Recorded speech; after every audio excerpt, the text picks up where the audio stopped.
Jo, čekala dost, ale ne tolik. Já jsem vlastně, co jsem to zapla ráno, nebo pro mě ráno, pro vás odpoledne, tak, nebo večer vlastně, tak jsem tady měla nějakých 8800 shlédnutí profilu. Jo, maximálně 9000, jako. A fakt něco přes 1000 shlédnutí profilu a úplně jako wow pro vás prostě.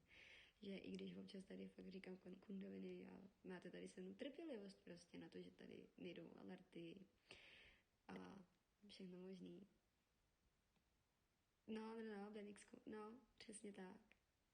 Je to fakt neuvěřitelný. Reálně jako řidič autobusu. OK. No, kdyby si mi napsala to jenom ten jeho, jen ten jeho nick, bylo by to daleko jednodušší pro mě, protože já to tady akorát napíšu do chatu a udělám papá. Já si říkal, proč máš na tom logu lano. To je provaz. Na laně se pověší. Na provazu se zavěší. Si ještě užijete. Jo, děkuju moc a půl. Citrle. Command C. A je poslala host holčině, která je fajné. Jo, Wendy, tak snad příště. Já tady už vím, že mi Apu o něm psala dřív. Já nevím teda, jestli je velký, malej. Každopádně já mám autobusy ráda. Můj budoucí tchán je autobusák vlastně. A takže proč ne?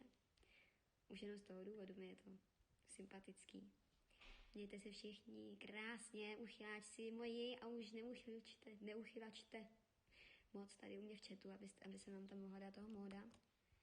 Tam bych jsem taky měla držet hubu, že jo, protože jinak se tady zase rozkecám.